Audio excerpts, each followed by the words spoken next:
Hey guys, how's it going? Thanks so much for tuning in. So this week I'm interviewing Mylo Bard. He's got many accolades and titles behind him. I don't even know where to begin. We met many, many years ago, and he was a college basketball superstar then. And since he's led this incredible journey, he's been everything from an artist to a musician to a producer to an entrepreneur, like the list goes on and on. So welcome, Mylo. Thank you so much for joining me today. How's it Um, going? yeah, great. Thank you. Thank you. You're over the top kind as usual. Thank you very much. It's going good. It's going Yeah, good. How about you? yeah, good. It's another week in quarantine. Another So week in quarantine. That's yeah, for sure. I've lost track of the days, but that's okay. I'm sure a lot of people have. I had a day tracker like on my desktop for like the first 40 days or something like that. And then when I realized that there was going to be just kind of less of a moment in time and more of like a progressive build out of how just kind of how the world is right now, I was like, I gotta get rid of that. I gotta delete that. So I know we're past day 45. I can tell you that much. That's insane. I like stopped counting after the second week. I'm like, forget it. This thing has no expiration date anytime soon. So yeah. But anyways, on to you. Let's chat. Let's talk more about you and your journey and how far you've come and all the different fascinating things you've been doing. And yeah, where Absolutely. do we begin? Let's start with your college days and basketball. Right. Which is, yeah, when we met. And I the first thing I have to say is, as you can tell from the accent, I'm not from the United States. And before I came to the US, I wondered why it was that, like in movies and books, there's this constant like love affair in America with college. And then I came to America and went to college in Yeah, America, and now I get it, yeah. 100%.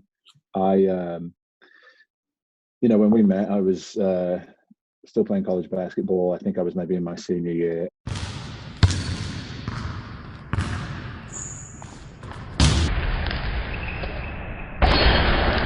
and kind of maybe unlike a lot of people are led to believe, I actually was using my ability to play basketball and to get a scholarship to get a decent series of qualifications. I was never like fully dialed into the idea of thinking that I was going to be like a Division One basketball player, then an overseas high level player, and then an NBA player, and then that was it. I was going to do that until I eventually just wasn't on the planet anymore. I always knew that there was an expiry date for me, and one of the things that I like to say that I took from my period of playing basketball in college and at professional level and taking to business with me is that I would prefer always to be the person who leaves the party of their own accord rather than gets kicked out.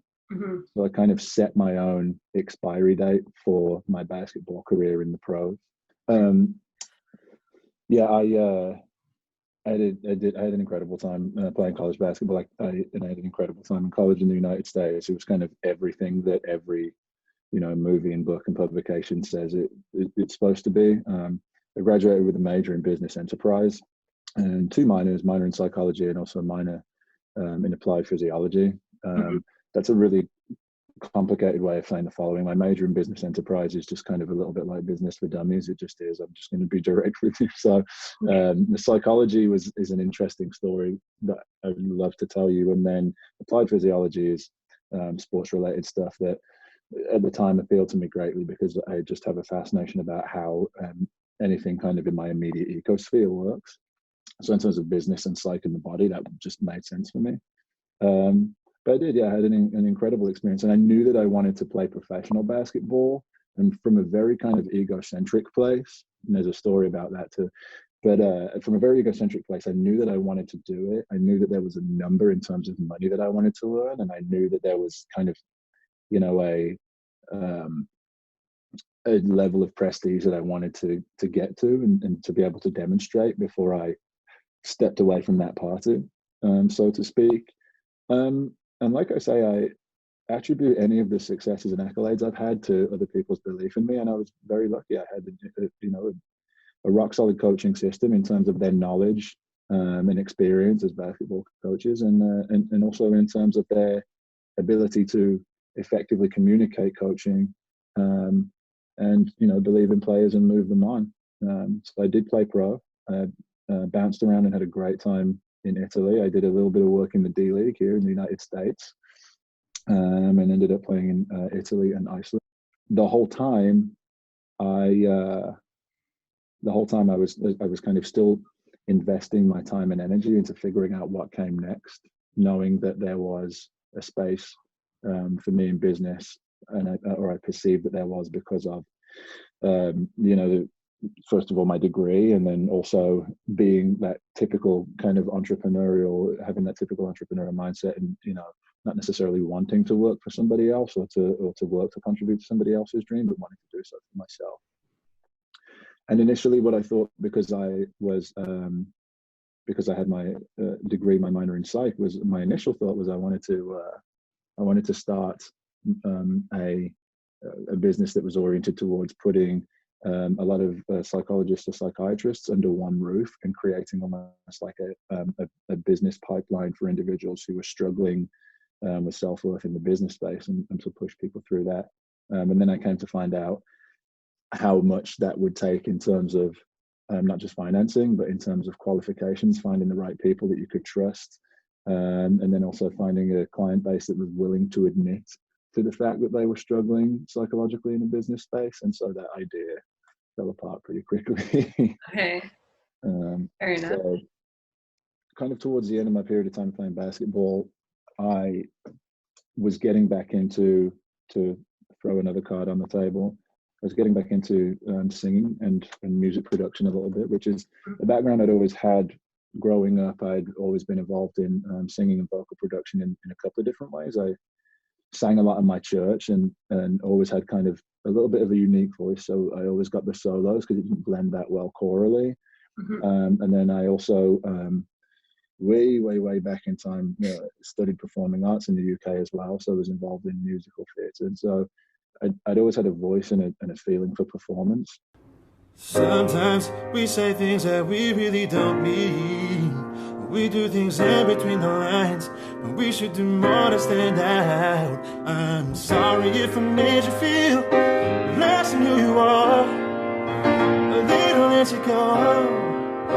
Oh, here's a shining star and I wanna spend my life with you, my life with you. Oh, baby, please it up for me to whenever I get home. I know that you're all alone, thinking about what you gonna do. Well, I hope that you see it through. And so at the period of time when I was getting out of playing basketball for a living, I was going through through a pretty substantial romantic breakup, but also as well, I was anticipating, and something that I was using writing as a coping mechanism for is I was breaking up, I suppose, ultimately from a lifestyle, and stepping away from being a college athlete and being a professional athlete. It was probably the most substantial breakup in that particular period of my time. What I didn't realize at that point in time was that I knew I was using my creative outputs as a coping mechanism for the breakup, but I didn't know at that point how valuable it was to always have a coping mechanism for every transient period of life. But stepping away, from the college experience to the pros to just being a normal guy, that's where the majority of things were. I'm glad you put normal in quotation marks, because that's far from what you are. Well, okay, for now. It's true. Your mindset as an entrepreneur and somebody who creates business for yourself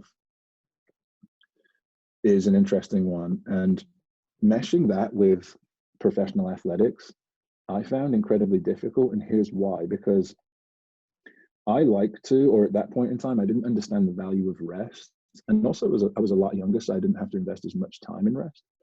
So what would happen would be that I would go to like a morning practice, and in between like a morning and an afternoon practice, and what you're asked to do because it's your job in your practice is to go as hard as you possibly can, not just physically but mentally as well. Learn as much as you possibly can in terms of, you know, something you can do on court to score or stop somebody scoring, or a series of new plays. So it's very physically and mentally taxing.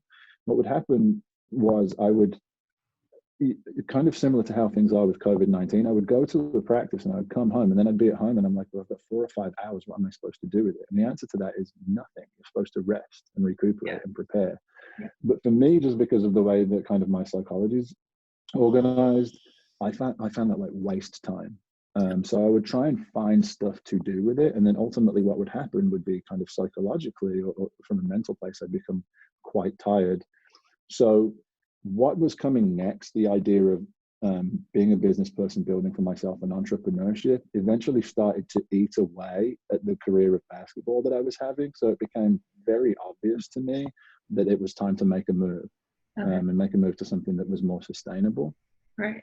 And I remember being kind of at one point in time, kind of, you know, in between generating business ideas and writing music and playing basketball. I remember turning up at a practice after we lost to a team that we shouldn't lose to, and we're all kind of like standing on the baseline getting ready to run sprints, as you do when you're a basketball athlete, and the coach is like screaming at us like, if we don't with this, that, and a third, and if we don't do these things, we're never going to win. And I remember kind of being so psychologically drained at that point that I remember thinking to myself, I actually don't care if we win or not. That was like a huge red flag for me. Then I'm like, okay, this is a moment. I now have to pull my energy out of this because I'm standing here with 20 other guys who all they want to do is win, like 24/7. And so for me to be the person on the team that's like, you know what, I don't think I have the energy to give a crap if we win or not. That was a kind of seminal moment for me. Then another part of the story is about a year, maybe 2 years previous to that, I had been playing and coaching at a basketball camp called the Kings Camp, which is here in San Diego, where I live now, held at UCSD, University of California, San Diego. And the Kings Camp is hosted by LeBron James. And I had in you know, chatting briefly with him and listening to him speak and kind of watching his motivations as a business person as well as an athlete. I'd heard the message that I'd heard from him in speaking and with him and hearing him speak is that, and even this was even the case for LeBron James, arguably the best basketball player on the face of the planet. In fact, almost definitely so at this point, is there's always something that comes afterwards. And I had heard him talk about media and entertainment, and heard him talk about his investments in that space for 2 reasons: because it's something that he loves and he's passionate about, and also as well because it assists in aligning a narrative that I think for, you know, him as a rising black star, or as a risen black star at that point, was important for people in his position to be able to use media and entertainment to convey a narrative. And so that kind of like struck a chord with me, that there's something afterwards, and also that media and entertainment can be taken seriously. Because for a long time, I didn't feel that way. I felt like it was a difficult space to get into, and you put a ton of time and energy into it, and you don't really get anything out, and it's difficult to make a business out of it. So the culmination of having that kind of anecdote in the back of my mind, and listening to and you know, LeBron James talk about there's a something afterwards, and it's okay if that something afterwards is media and entertainment. I didn't hear anything else apart from that message. Like, you could have said anything, like literally anything, and there's a bear behind you, and I'm like, don't care. All I heard was there's something afterwards, and it could be media and entertainment. I'm not on a mission here to tell my whole life story, but for me, it's important to be able to demonstrate that I compartmentalize between the athlete space and the business person space. Because while that's not the case for a lot of people, it was for me, because when I was playing basketball and involved in that was something that I took very seriously. That was, you know, I trained as hard as I could, and I really kind of put my entire mind and body and ultimately soul into it. And so when that moment was over, that's where there was a big pivot. So there was college. That was the most long-winded answer. I don't even remember what your question was at this point. No, but I think it's important to know a little bit about your background.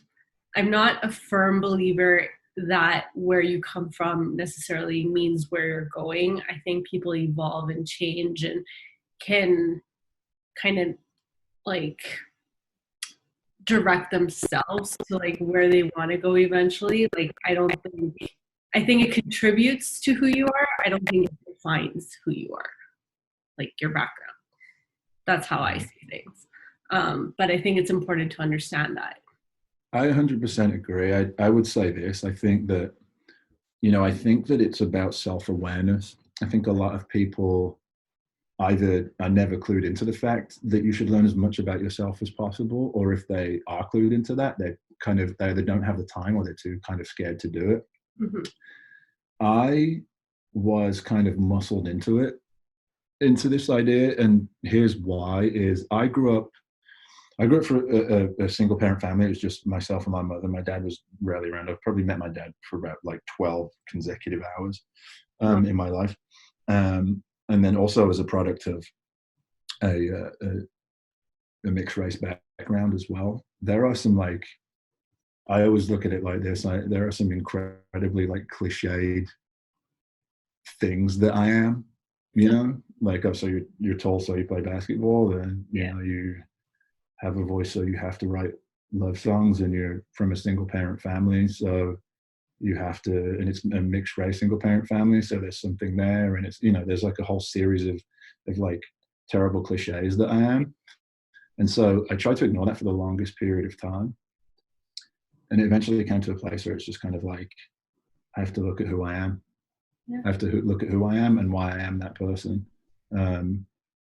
Because, not to put too fine a point on it, but I am, and I recognize this, I am a series of cliches. And the only thing I can do with that is try to be the best possible series of cliches. You know what I mean? Like if I'm going to, and I'm an only child, so if I'm going to be an only child, then I'm going to be self-centered and the world has to be about me. Well, okay, fine. Well, what does that mean? If I'm going to be the best possible version of that, and that means either as an athlete or as a business person, but let's talk about it as a business person, and then create something that's so unbelievably like homogeneously driven to my own viewpoint that I have the ability to like share what I'm able to contribute and create with other people. Or if I'm going to be, I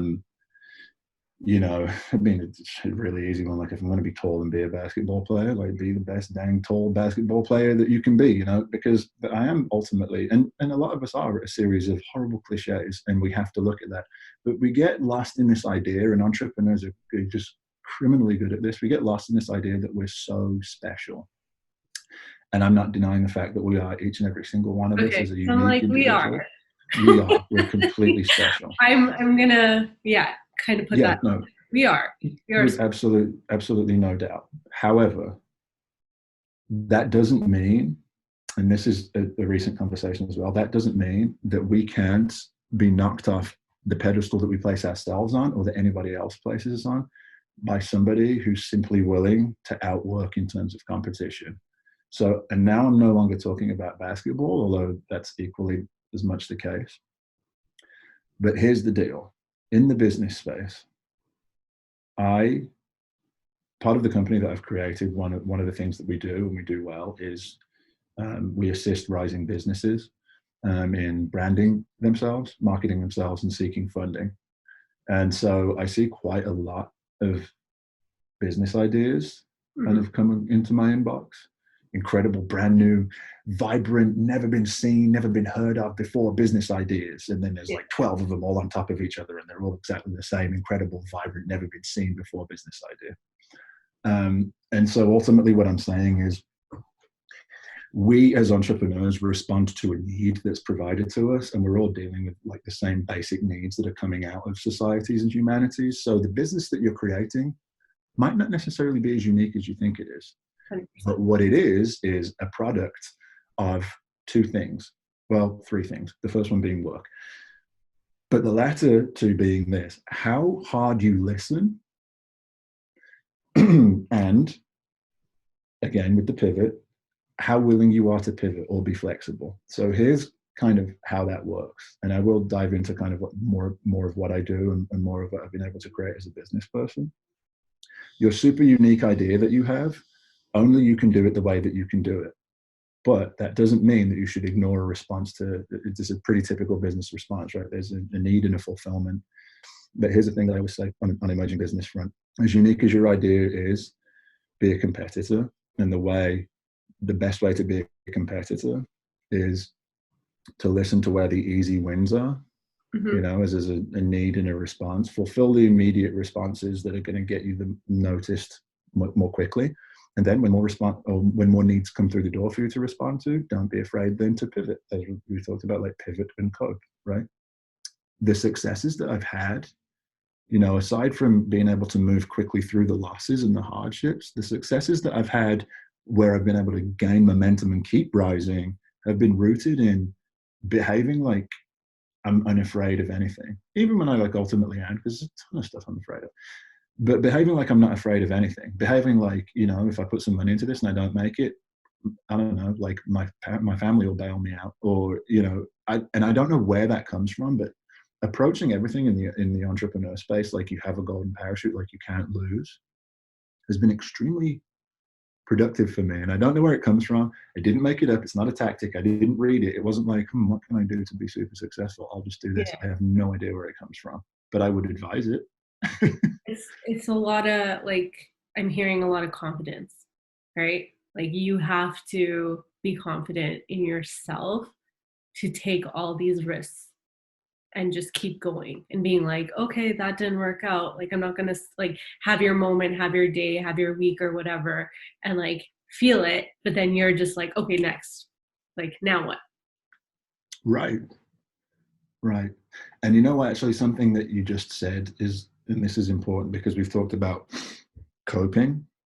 And I feel like for the past couple of minutes, I've been just hammering home a message that I have to like temper with a little reality right now. This, like, no matter what happens, just be tough and move through things and always keep climbing and act like you're not afraid and be super confident. And even when you have a hard day, just be like, I'm not staying here. Forget about this. I'm moving on. And that's great. But that's also, and that's something that I, you know, have picked up from doing business in America. That message that I just conveyed is equally as toxic as when you're down, stay down. Like, make a bad day a bad week, make it a bad month. It's equally as toxic because what I've noticed in the business space here, and this is something that COVID-19 has done a really good job of exposing for us as entrepreneurs in the United States, arguably like the capital country for startup business and entrepreneurship on the face of the planet, right? And we've done this thing where we listen to these like motivational speakers where we're like, you know, like there's 8 days in a week and 25 hours in a day and go crazy and just up, and this thing that we do. And then so when something happens that we genuinely can't overcome, then we get into this headspace of like, we're just kind of like scraping air, trying to climb kind of a deal. I don't know how else to describe it, but we didn't give ourselves an opportunity to use those coping mechanisms that I talked about, and people don't have them. I see that. I see that more in the United States than anywhere else. People don't have coping mechanisms for down days. And then that creates this strangely, it's like this dysmorphic psychology where it's like people get sad because they feel sad, or people get angry because they feel angry. Instead of saying, I'm sad right now. I just lost a bunch of money and my boyfriend, girlfriend, whatever, broke up with me. I'm just sad. They're like, I shouldn't be sad. Now I'm angry that I feel sad, but now I shouldn't feel angry because that's the sign of weakness. So now I'm sad that I feel angry, that I feel sad. And it becomes just like this ball of it, instead of just being like, this is how things are right now. Yeah. And I will say that I love where I'm from. I love the UK. And I think that one of the things that I took from the UK and that I take into every situation in the United States is just for things to be what they are, and that's okay. Another part of what you wrote here in that, and I'm kind of like looking at this document, there's a question way far down: who's been my biggest inspiration and why? I have the weirdest inspirations, because it's not like, you know, it's not like, well, when I played basketball, it was LeBron James, and now I'm in business, it's like Warren Buffett, and when I was in music, it was Jay-Z. Like, I don't have those inspirations because I need to see people dealing with things day to day. So it could be the weirdest, like, for example, my mailman here is like a huge inspiration to me right now, because this guy is out here with and I'm sure he has his down on it, but with the most positive attitude all the time, going through something that could be like potentially very negative for his health or his family's health, solving problems, like dealing with people who, you know, create issues for him. And I get to see that day by day. Like, I don't know, like, I'd love to, you know, have Jay-Z as a media mogul who I'm genuinely inspired by. And I'm sure I am in a multitude of different ways, but also I don't know how he deals with anything. I don't get to see that day to day. Yeah. So it's not so much of an inspiration for me. It's like, yeah, that's cool. I want $1 billion and like however many 4 Grammy nominated. That's cool. That's inspiring. But meantime, between $1 billion, there's like another million and another million and another million. And for me, it's like, maybe I could have that conversation with somebody like Jay-Z or LeBron James or Warren Buffett or whatever when I get to that place. So for me, this is like something else I say a lot to entrepreneurs is, you can have as many inspirations as you like. It doesn't have to be like, my inspiration for me is the biggest of highest, because it's like, there's so much crap that has to happen. And I'm not saying don't let that be your mindset. Like, I want to make $1 billion and have an office in every major city. But yo, check this out. Let's get like $1 million out the door in payroll and one office in your hometown first. And to do that, there's somebody who knows how to do that for you. Absolutely. And you know what? It probably ain't Jay-Z or Warren Buffett. They're not going to roll down here and be like, well, here's what I would do if you wanted to kick something off in San Diego. But if I go up the street and I meet like some of the guys here that are like really successful entrepreneurs that have been doing this for 20 years in San Diego, like an auto store down the way here that does luxury vehicles, I go down there and ask them how to build a client base on a business to business side of extremely successful people who have money to spend on luxurious stuff, build that business portfolio. They're going to have a better idea of how I can do that on my doorstep than Bill Gates. So cool. Have huge, lofty inspirations, but there's a ton of rungs on the ladder before you get to where those other people are at. 100%. If nobody is aware, what I'm saying ultimately is, if nobody's aware of your work ethic and skill set, I see is who you're patenting your inspirations after. Well, there's you and a trillion other people patenting your inspirations after that person. Right. You have to make people aware of your skill set and your work ethic, right? And that's one step at a time. So baby steps every day and keep moving forward every day. Momentum. But something that we're learning, I think, kind of from the millennials down, is to build slowly, but build in a way that what you're building is resilient.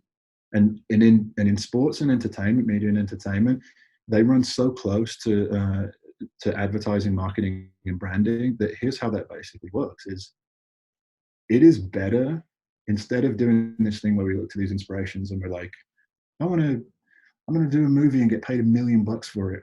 Cool. What are we doing on the way to that $1 million? Or I want to build a company and make $1 billion from it. What are we doing on the way to that?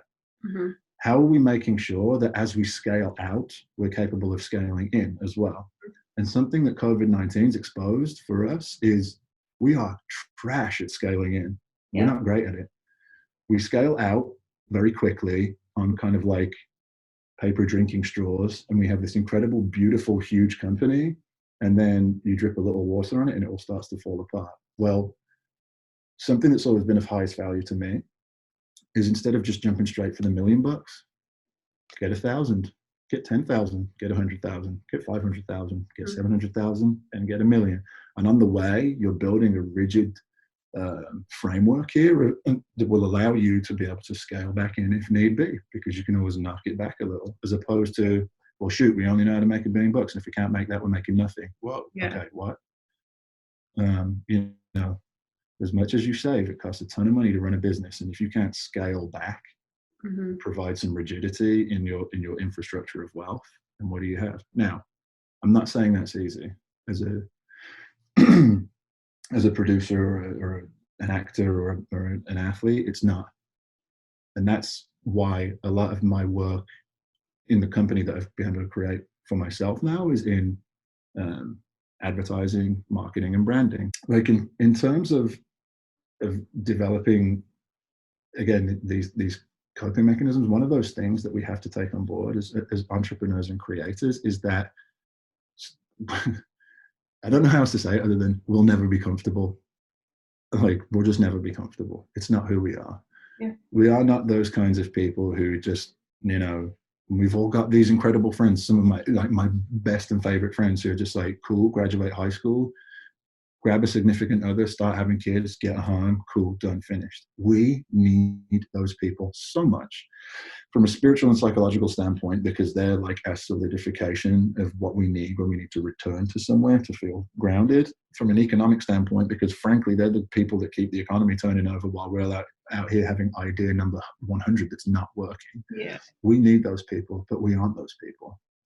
We're never comfortable. We don't have that sit on the couch and just be cool mentality. Mm-hmm. And so when it comes to like having a good grip on that balance, no, absolutely not. I do not have it figured out. I'm not. It's the same as any other entrepreneur or creative. I'm a nutcase, complete nutcase by myself, because I'm like, yeah, balance. I have to be balanced. I have to use my creative skills to make myself feel better, but also use them to make money. See, I got it figured out. And I'm still freaking out about the whole thing, because that's part of who you are as a creative and an entrepreneur. You have to take that on board about yourself, you know, and the money doesn't solve it and the projects don't solve it.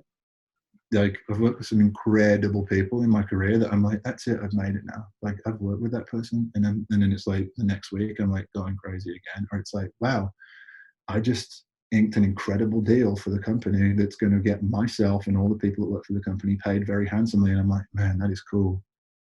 And I'm just going crazy again. Like, we don't have that. Yeah. Entrepreneurs and creators don't have that. We don't have that comfort doesn't work for us like that, you know. So, and I think that's so well put, because I've always struggled how to convey that. Is like, it's almost like I'm never satisfied. Like, I'm like, okay, if I'm working towards something and then it doesn't work out, I'm working on the next thing. But when it does work out, I'm still not satisfied. I'm like, okay, that's great, but now what's next? Like, I'm always thinking, what's next? And sometimes, like, for me personally, I don't take that moment to enjoy it long enough. And I'm trying to be conscious of that. But other times I'm just constantly, because I'm not comfortable staying like static. You know, there's a million books and a million podcasts, you know, about how to deal with that.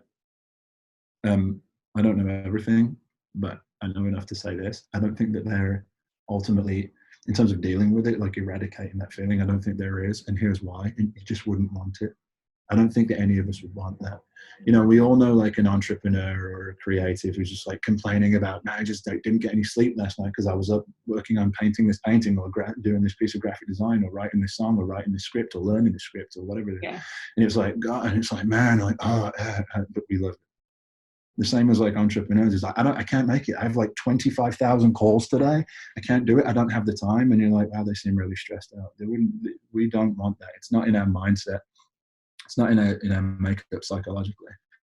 We met when we were early to mid 20s. So what would yourself now tell your 20-something self if you could go back in time? You know what I think that I do, knowing myself decently well, and I will answer that question. But the first thing I do is I would ask my 20-year-old self the following, because my 20-year-old self probably wouldn't have responded well to being told anything. Okay. But I do have an answer. I would ask my 20-year-old self what I think I'm good at. And the reason for that is because I don't think that I knew at that age. I think that I knew what I enjoyed. And it's only now, looking back on it, that I can see what I was good at that point in time. But I don't think I knew when I was 20. And I think that if somebody would have asked me and said, what are you good at? What sets you apart? I don't think I would have been like, oh, like I can sing songs, and I can like make music, and I can like act stuff. And I think I would have just been like, I don't know. Because that was just stuff I really, really liked. Yeah. And so to be able to be given the opportunity to think about that might make me then take certain things a little bit more seriously than I did, at least. Instead of, you know, I think the number one thing that we need to instill kids with is a compelling sense of confidence, because so much can be achieved just by confidence alone. I don't think that I had that. I think I was like very art-minded when I was younger. I was very like, kind of almost like cool gothic emo background kid, where it's like I'm super talented and stuff, but I'm also super like removed from stuff because like society sucks and stuff, That I think affected the ultimate level of confidence that I maybe possibly should have had at a younger age. So if somebody would have asked me, what are you good at?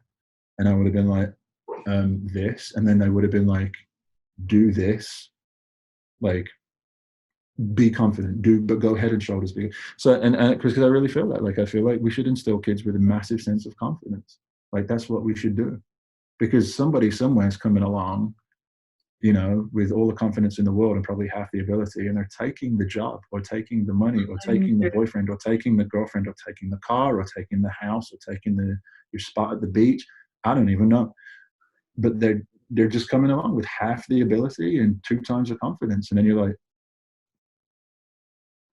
it is. What I mean? Confidence is key in a majority of aspects in our lives, 100%. So, to answer your question that you asked me, which was, what would I? I'm just kidding.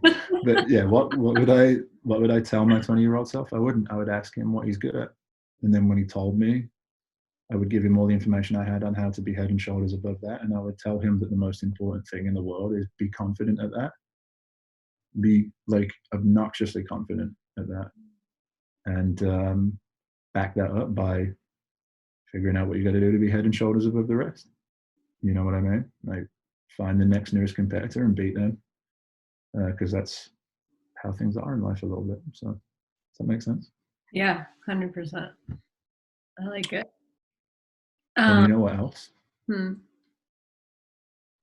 If I have any regrets, which I have a few, it would be not exerting a sense of confidence in something that I knew that I could be dominant in, just because I felt like it was a rung in the ladder that I didn't need to step on. And here's a kind of an example of that. I've seen that a lot in singing. For me, there were roles that I wouldn't go for because I'd be like, whether it was in musical theater or, whether it was like, whatever it was, like singing based roles that I just wouldn't go for confidently, because I was kind of like, no, it's fine. It doesn't matter. Okay, if I don't do this one, I'll just get the next one and it's fine. Instead of like being more of a shark about things and being like, I'll do that and I'll do the next one coming too. Yeah. And I don't care if this one right here isn't really worth much to me. I'll learn something from it. Mm-hmm. Because what I did with that in mind is I did that thing that I was talking about, where it's like I had my sights set on like $1 billion. I'm like, no, I won't do that, and I won't do that, and I won't do that, because I'm like really more focused on the $1 billion, instead of being like, you know what, there's $1,000 with my name on it. Yeah, that's $1,000 that contributes to that $1 billion. You know what I mean? So I didn't do that, and that again is something that when I speak with people in terms of finding success in the media and entertainment industry, this is the thing that I say, the analogy that I use. Everybody wants a Ferrari or a Lamborghini, or Bugatti, whatever, but everybody wants a super fast, cool car. Do you have your driver's license? Because we do this thing, like I was working with a client recently, since I've been doing more music production. I just want to like do a spot at Coachella. I just want to be on stage at Coachella. Okay, here's the deal. You can't get a spot at Coachella unless you can perform for like an hour straight with non-variable quality.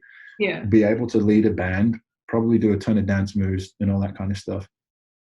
And this person, the client that I was working with, couldn't stay focused to hold together a 15-minute set. This is the deal.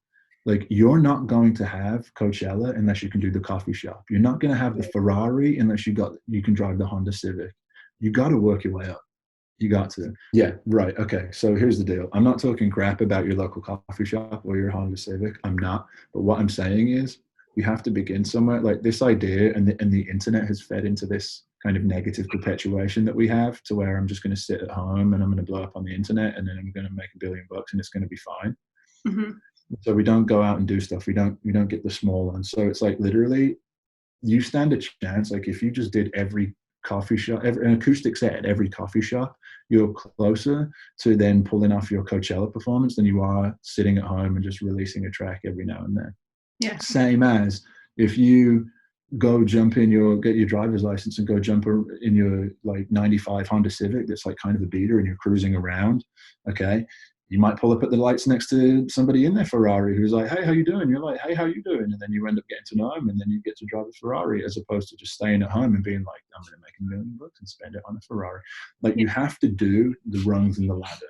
You have to, because even if you don't get $1 out of them, you're going to get a ton of knowledge. So you have to do the rungs in the ladder. You can't be set in this idea that there are opportunities that I'm going to miss out on because I'm destined for something greater, because you'll just never get to the greater. And aside from that as well, it's also learning experiences, but it's also, that's how the adventure begins, because that's how you start to learn a new direction. Like, shoot, you might be like, I'm going to do every coffee shop till I can do Coachella or whatever. And then you do a couple of coffee shops and you're like, actually, I don't want to do Coachella now. I've decided I want to do another festival. Or you might get out in the world and drive your car that's kind of a little bit of a beater, and then it'd be like, I want to get this Ferrari, and then like 5 to 8 years later you're like, oh, I could buy a Ferrari now, but I've actually decided I want a Lamborghini. You know what I mean? And you learn all these things, and then you're able to purvey this knowledge not only to the people that you love and care about, but you're able to create like this homogenized sense of self, because you're like, nobody told me what my dream was. I built it for myself. Like, I went out there and I figured out what did and did not work for me, because I engaged in so much other stuff, instead of just being like, I want a Ferrari and to go to Coachella. And on the way you learn there's a better car for you than a Ferrari, and there's a better stage for you than Coachella. And it's your dream. You know what I mean? Experience. Right. And consistency. Right. And the thing is about that is, everybody's dream is different. We meet a ton of people in the business space who do this thing where it's like, and I keep saying this, but they're like, I'm going to be a business person and I have like 100 offices and like 60 million employees and like make $9 billion a year, and it's going to be awesome. But the reality of the situation is they don't actually want that level of stress. What they want is something less than that. Or they're like, I'm going to be a basketball player, I'm going to go to the NBA, and it's going to be, but they don't want that level of stress. Like, it is completely fine to look at the biggest, boldest, brightest parts of everybody else's dream and be like, that's actually not for me. It's not. Like, I'm cool with that. Like, I am. Like, the European car that I wanted turned out not to be a Lamborghini. It turned out to be like a rock solid BMW, because it's better on gas and I'm 7 feet tall. Yeah. You know what I mean? It's okay to do that. Now, I don't think that it's difficult. I don't have any kids yet. It's difficult to know, I think, probably how to communicate that to a youngster without making them ultimately complacent. Like, to be able to say, what are you good at? Work super hard at that, but if it doesn't come together, it's fine. That's probably quite a difficult part of parenting, I would imagine, because ultimately you don't want to stress your kid out to the point where it's like, this is what I have to be good at, but at the same time you don't want them to be like, I don't have to be good at anything, it's fine. You know what I mean? It's a difficult balance. And I would praise all parents who have given birth to young exceptional talent, or maybe not given birth to, but been able to foster young exceptional talent and been able to put a bunch of time and money and effort and energy into their child, especially if they're a child that like is big time on the spectrum of entrepreneurial or big time on the spectrum of creative, because those kids, while they seem like they are not the easiest to deal with, from what we've seen in life, pay back the biggest dividends. You know what I mean? It's like we hear stories about creatives. You know what I mean? It's like, I don't know, I can't remember who it is, but I think it was Jim Carrey. He's like sleeps in his car for like whatever it is, 4 years in Los Angeles, and like is down to his last dollar, and then books an audition, and now he's Jim freaking Carrey. But what were his parents thinking at the time? Like, how's James doing? Oh, he's still down in California, sleeping in his car. Like, embarrassing child. But then all of a sudden, not embarrassing child. You know what I mean? And same thing in the entrepreneurial space as well. I can't think of any right now, but I'm sure, I don't know, I feel like maybe Steve Jobs is one of them or whatever. Anyway, but go for like 30 years and it's like, what's Steve doing? Oh, he's still doing his computers in the garage. Like, it's embarrassing. He's such a nerd. And then all of a sudden, Apple, shut up. You know what I mean? So it's like, and so imagine being a parent to one of those children where it's like, oh, what is my loser kid doing sleeping in their car in Los Angeles and trying to start a computer company from his friend's garage? Oh, like, this is crazy. And then all of a sudden, not a loser kid anymore. Not all of a sudden, but no, not all of a sudden at all. Because, well, this is the thing, isn't it? Is like, you know, I don't know if it was Jim Carrey who was like sleeping in the car and down to the last dollar, but imagine how many auditions he was doing that he didn't need, that he did, that he learned something that he probably uses now. Or, for example, you know, like if you're Steve Jobs or whoever it was, Steve Wozniak, whatever, in your garage, like imagine how many pieces of programming and tech they learned that they were like, this is boring. Why am I even doing this? I just have to do it because I have to do it. One, boring. That then when they had a massive company and people were coming on board, they can be like, yeah, I coded that. I know how that works. Like that kind of stuff is invaluable. Like it's of the highest value because being able to do every single rung of the ladder is what makes you accessible. You know what I mean? Like, you know, that Jim Carrey movie where he's with his wife and he goes broke or whatever, and they end up sleeping in their car. Why do you think that this guy, if it was him, for example, is able to go from like, I'm rich, cool business millionaire, this is my wife, it's cool, and then immediately in the next scene play a role where he's sleeping in his car and you're like, 1 minute you're laughing hysterically and the next minute you're like, this is breaking my heart, like this is breaking my heart. Yeah. Because he knows how to do it. Same deal with running a successful company like Apple. I can't remember if it was Wozniak or Jobs or whoever it is, but learns like these pieces of, you know, programming and coding that are like to them trash, but they're doing it. Then when they start a company and they're hiring people and they're like, oh, hey, yeah, no, I know that piece of coding. And then all of a sudden you're having a direct dialogue with the CEO of, albeit not a huge company at that point in time, but the person who founded the company recognizes what you're doing. Mm-hmm. That's what builds companies that are incredible, is the ability to do, you know, like if the person who owns the grocery store comes down and teaches you how to use the cash register, you're going to be way more impressed and way more invested in creating a great, bright, bold company with that person than somebody who's just like, I don't really know how to do that. I skipped all the rungs of the ladder. I just know. I have that billionaire mindset. I'm super cool. The billionaire mindset or the millionaire mindset is not the idea that I deserve $1 million or $1 billion for anything. It's the idea that I know intimately each and every single part of what it is that I'm building. And if I don't know it intimately, I'll cycle back and learn it. Because it means that not only to be completely ruthless, but from a business perspective, you can see where your business is leaking and hemorrhaging finance, but it also means that you can identify with the people who are working on your team to build and assist in your greatness. So you have to sleep in the cars and you have to do the bad coding in your garage. You have to do that. It's how you build genuine greatness. You know what I mean? It's how it is, I think. No, I totally agree. I think it's better when you know like the ins and outs of your company and basically you can replace any worker that would like call in sick and you're able to do it. Hopefully you're not doing it, but especially if you're in like a higher position, you want to be able to hire.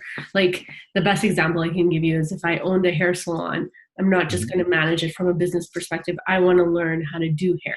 So if one of my stylists steps back or has a sick day, I can jump in and be like, no, I can do this. I will relate this anecdote to you because it's extremely personal. I'm the founder and majority owner of Climate Media, a full-service advertising agency, offering the whole spectrum of branding, marketing, and advertising services, and some because, you know, we've also been involved in shooting music videos at a high level and shooting for film and television, which is in and of itself marketing. But one of the reasons when I got into my venture capital network that I'm in, one of the reasons, and they'll tell you the same thing, that I was able to secure any kind of funding at all is because, and my investors sat round the table and said this, is, so the cool thing about your business is if you can't find the people to do it, you can just do it, right? Like if you can't find a scriptwriter or you can't find a composer or you can't find a data and analytics professional, any of these kinds of things, like you can just do it, right?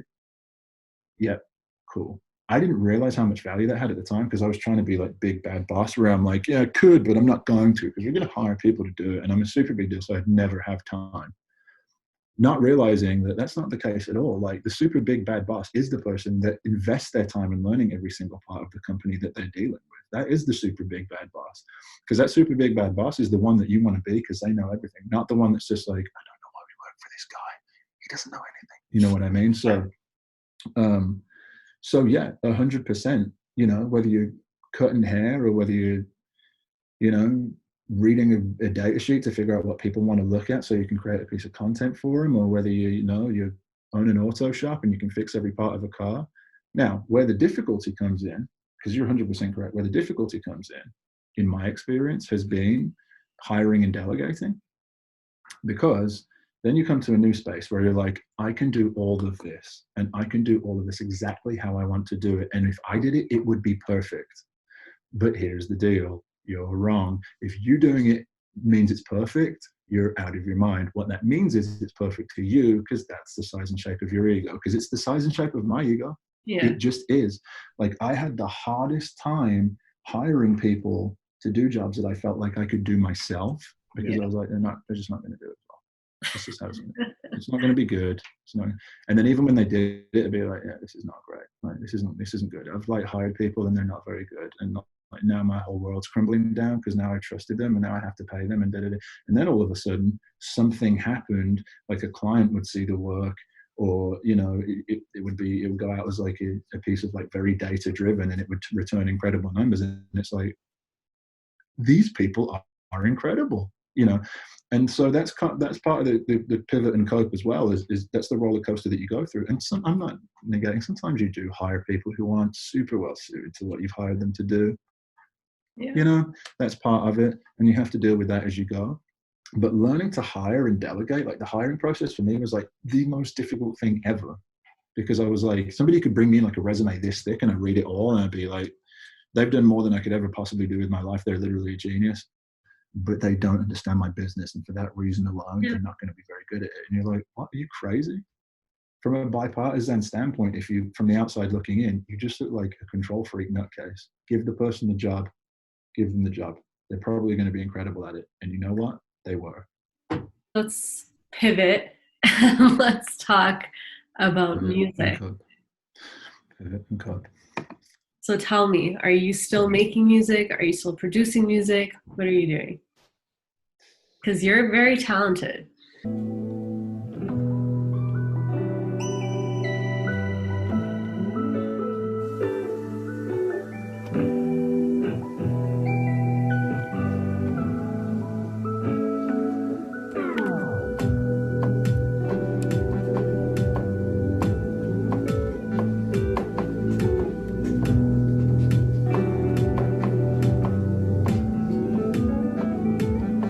I always am and always will be making music for myself, because like I mentioned, it's a coping mechanism. The thing with me is I have a lot of different inspirations, and if we've learned anything about the music space, it's usually that the more homogenized styles of music are more successful. Mm-hmm. My music, for example, could be, you know, a myriad of like 4 different genres in one song. People don't respond particularly well to that. So I haven't put a ton out over the past few years. And I'm completely fine with that. On the flip side of that, I am still producing independently as well. I did have a deal. Castle still? So BCMG is no longer an entity anymore. Really? It's been disassembled. Now there's a subdivision of Climate Media called Climate Music, and Climate Music doesn't only deal in music video production and music production, but also in soundscaping, film score and composition for film, and also live music events too. So BCMG, as you know, it doesn't exist. Climate Music does. And Climate Music is responsible for, we've been involved in the creation of music video for French Montana, Charlie XCX, a bunch of independent artists as well, as well as hosting events. And I still do a bunch of independent production along with the other producers that we have working with Climate Music. Mm-hmm. It's been an exciting kind of like past 2 or 3 years.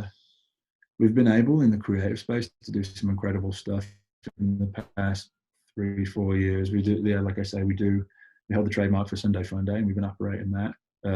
We have four flourishing subdivisions of Climate Media. Climate Media in and of itself is kind of a parent company that is just kind of like got babies in the world that are doing well and doesn't really do much apart from run finance and pay taxes for him. But yeah, Climate Music, like I mentioned, has flourished and works well. There's another subdivision of Climate Media called Get Dope Content, which is an extremely affordable video content production outfit that I think all of our price points are like under $1,000 now. And considering, you know, we use some incredible equipment. You know, we work mostly with Red Digital Cinema and Canon for all our camera equipment, so we have very high grade stuff there. There's also the musicvideocompany.com. I thought this is kind of cool. The MUVICO, the Movie Co, the music video company. Yeah. Which is a subdivision again of our talent and our skill set of the company that's oriented and passionate about oriented towards and passionate about making music video and only music video, and we're able to do that at a pretty affordable price point as well. You're doing so much. Like, I am not doing so much. The company that I've been lucky to be able to lead and build is doing a ton, and those people are incredible people. right. Incredible people. And I enjoy sitting in a room, or will enjoy again sitting in a room with them. Yeah. But I enjoy sitting in a room with them and being the least intelligent person at the table. Like, I love that. And so I will say this, and it's not a negative thing, but it's a growth space. We've started so much. You know, if you spin so many plates, you're going to break so many of them. And I'm only now speaking about the stuff that's working right now, because it's what I'm doing. I'm marketing right now. I'm marketing myself and I'm marketing my company. But we've started so many things that have gone nowhere, and we've started a couple of things that have not only not gone anywhere, but they've like violently kind of blown up in our face. And that's as a response to me, like I say, just having so many different interests and so many different things. But it's also as a response to the fact that I've been extremely lucky in being able to find like-minded people who are kind of like fearless and invested in both sides of their mind, you know, and hard workers as well. And the people that I've been gifted with that work for the company that I've created are like everything. Because outside of that, there is no difference between me and the next guy, you know, who's like, yeah, I'm an entrepreneur, but I do beats as well, and like I can sing a song, and like I had a record deal, and I can play basketball, and I'm cool. And you're just like, whatever, bro, because that is me. Like I mentioned, the cliche, that is me. Like, be under no false pretenses. That is me. I am that guy. Like, I do beats. Like, I sing songs. Like, yeah, I'm a marketer. Yeah, I'm like, I can make your brand better. I'm a basketball player. Like, that is me. The only difference, like I say, is it's the perfect storm between people can see me a ton when I walk into a room, and people seem to think I'm intelligent because I have an English accent. But I'm lucky. Much more than that, but yeah. I have great people. And you know what? I'm not taking the words out of your mouth, but there's something that you said, like if I could, I guess, label myself. But because, yeah, like I can market because I can write and create, and I can brand because I have an imagination, and I can lead a company because I have some skill that I've learned over the years being a leader, and that's all well and good. That's great. But what I am is just a people person. Like, I'm invested in people. I love learning about people. I love seeing people be happy. I also have a bit of a mean streak as well, to where if I feel there's an injustice that people are experiencing, I do have a mean streak, and I will like chase their injustice and extinguish it. And I've been lucky so far that the injustices that I've perceived have actually been injustices as opposed to perceived ones, but I have to be careful about that. It's a part of my character that could maybe not be positive. But I'm a people person. Like, I love people, and I know, and it's always been that way. Sing a song to them, play a game for them, talk to them about their life. You know, I'm a people person, and I'm invested in people at kind of every level I possibly can be. And like a good friend of mine and business partner says, after that, I just make shit up for a living. I feel like that's going to be the title of your book one day. If my buddy doesn't do it first. And that's like, But no, thank you so much for taking so much of your time today to speak with me and my audience, and maybe your audience too, our audience. But yeah, it was such a pleasure speaking with you and catching up with you. I always love our chats, and I cannot wait to see what happens next and where this journey takes you next, and what city we see each other next, essentially. But yeah, thank you so much. I really appreciate it. You're more than welcome, and I'm grateful to be a part of what it is that you're doing and continually building as well. It's nice to it's always nice to be shown attention by people who you can look right back across that and say they're doing well and they're on the build, and I value that, and I'm available. So reach out for questions, comments, to debunk any of the insane things that I've just said, or if you are an incredibly talented clothing designer and want to assist in the creation of the Pivot and Cope brand, I guess. We'll talk about that. But no, honestly, I absolutely, we've been friends for so long, and I really respect your hustle and your drive, and I think you're just super talented, and you're so humble and sweet, and I just, I think you're going to do amazing things, or you're going to continue to do amazing things. So yeah, thank you for being a part of this. Thank you. You're welcome. Thank you, and you're welcome.